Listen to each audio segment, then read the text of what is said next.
What's going on, YT? It is your girl Leah Ray, and I want to thank you for clicking on this video.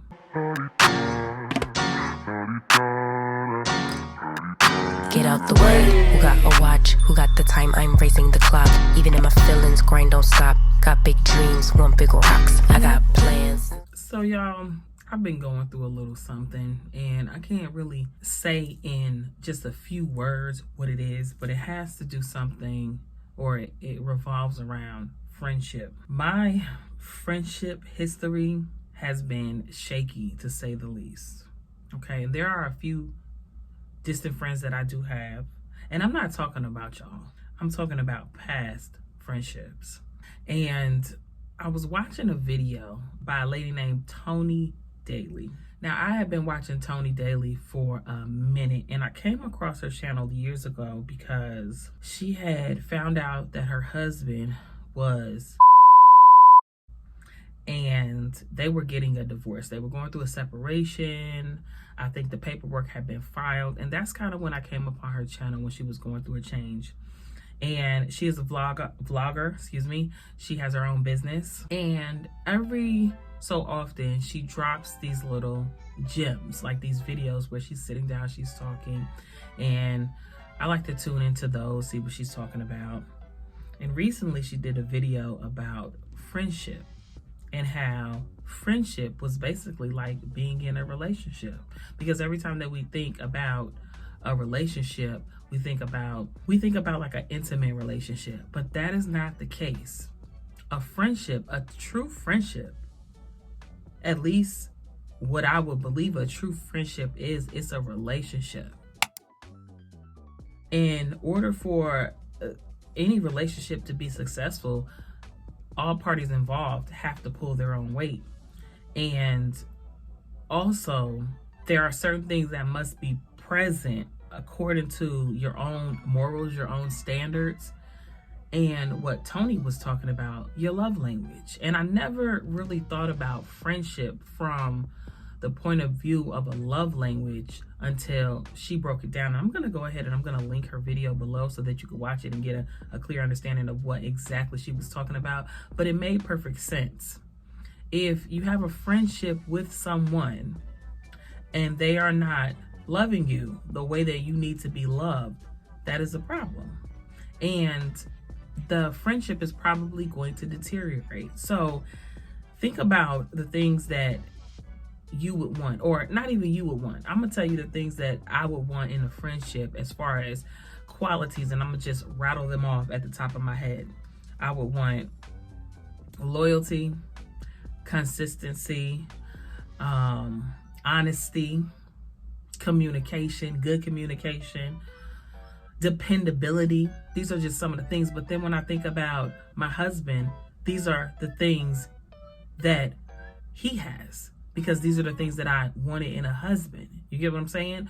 So why would I want anything less than loyalty in a friendship? Why would I want anything less than honesty in a friendship? Why would I want anything less than dependability, kindness, in a friendship? Why would I want anything less? So when she said that, it made a lot of sense again. And then when I started thinking about love languages, when it applied to friendships, I started thinking, what's my love language when it comes to friendship? And then I started thinking about my past friendships. And by past, I mean, they're in the past.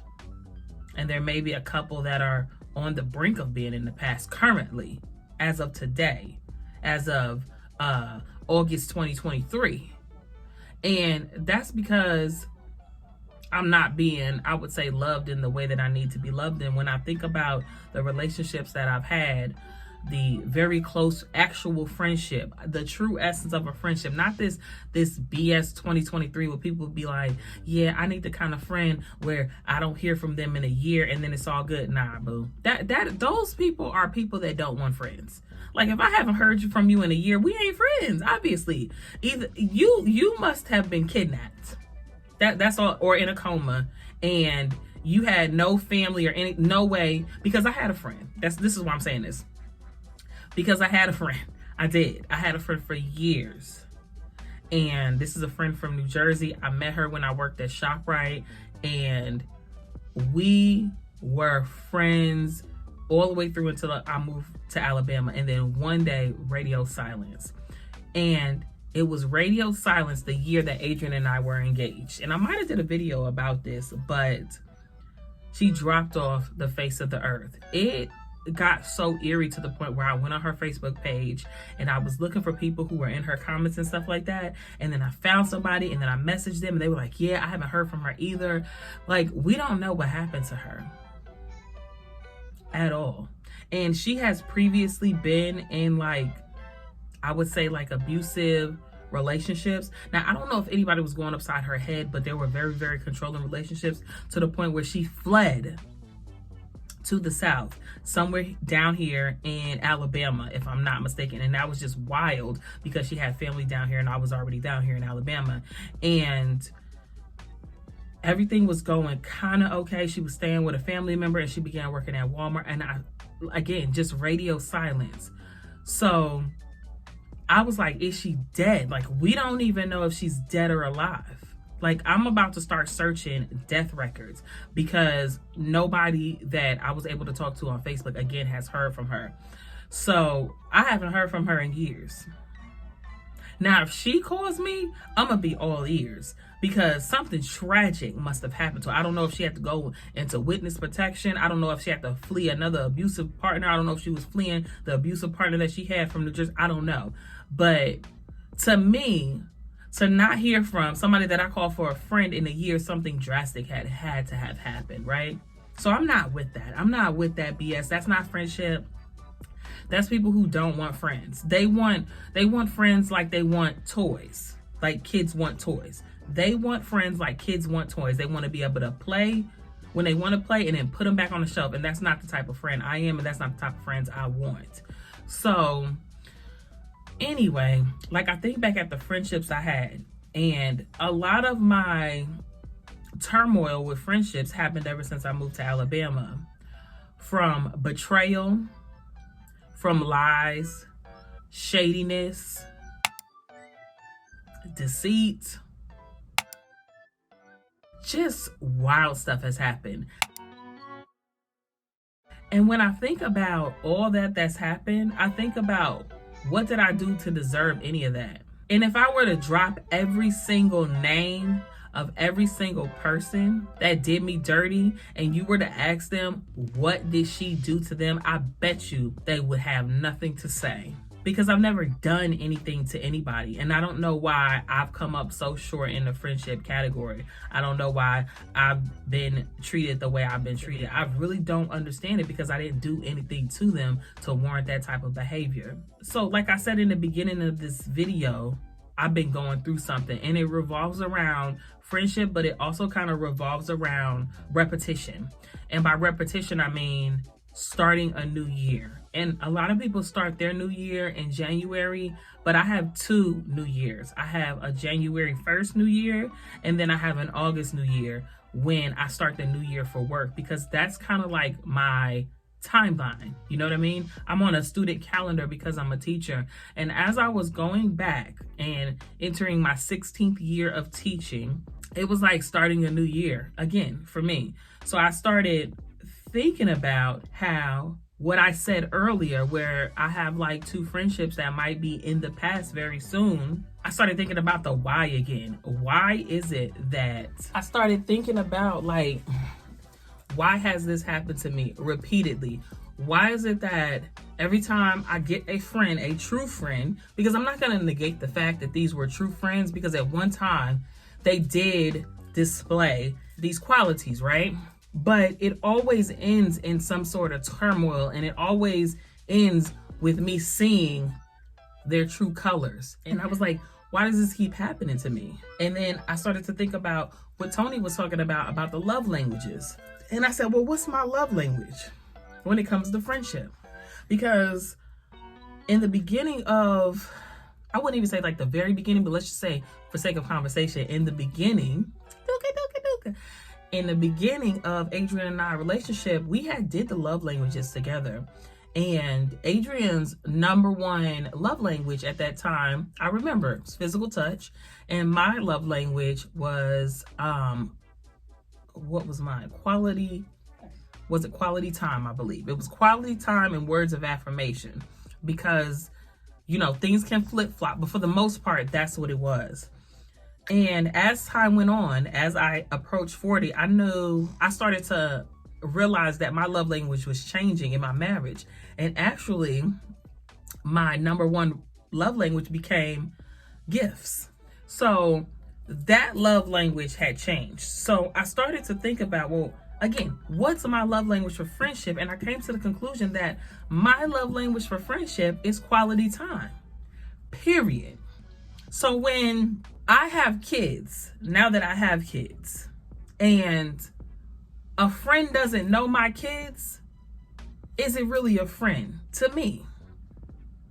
If we never go out for dinner, is it really a friend? If we never spend time around each other's kids, if the other person has kids, is it really a friend? If we never hang out at each other's house, is it really a friend? If we never go to the park, take our kids to the park, is it really a friend?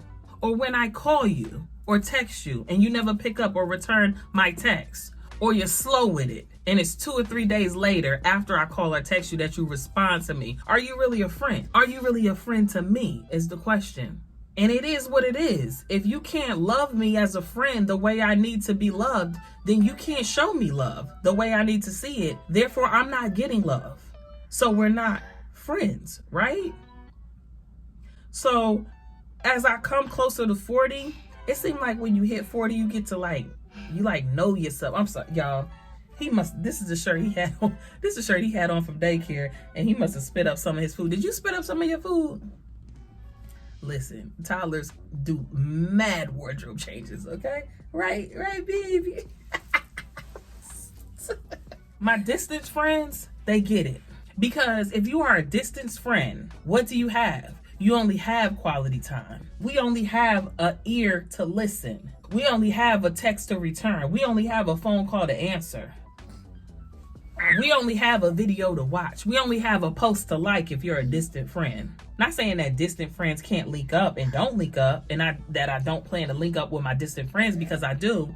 But my distant friends are distant. I'm talking about Washington. I'm talking about California. I'm talking about New York. We can't just hop in the car and it's an hour away. No. I'm talking about distance for real. So that's all we have is quality time. And you know what? That's why they my friends. Real talk. That's why they're my friends. Because they also understand the importance of communication. Because communication for me goes in there with that quality time. Because communication is conversation. You get what I'm saying? So I'm not settling for mediocre friendships. I'm not settling. I'm not lowering my standards when it comes to friendships. And I am requiring of friends that they love me the way I need to be loved. And if they don't, then we're not friends. Period. And back to what I was saying for the third time, the reason why I feel like I'm going through something is because, and this is a conversation for another day because I got to take this girl to gymnastics. We all about to go. Why is it that I keep seeing the real deal about these so-called friends? Why is it that I keep seeing the disloyalty? Why does it keep coming to the light? Why do I keep seeing the dishonesty? Why do I keep seeing the shadiness? Why do I keep seeing the deceit? Why aren't these so-called friends loving me the way I need to be loved? And why are they getting cleared out of my life over and over and over again? Again, I'm not talking about my distance friends. So now I have an attitude with God, and we about to have a conversation about it, because they say that when God is about to do something big in your life, that he starts removing people out of your path that don't need to be there. So if that's the case, Jesus, I'm gonna need you to go ahead and drop whatever you gotta drop, because I am in a cycle, and it's just not the friendship thing. But I am in a cycle, and I need him to go ahead and bless me and get me up out of it. And that's just what it is. I'll see you in the comments.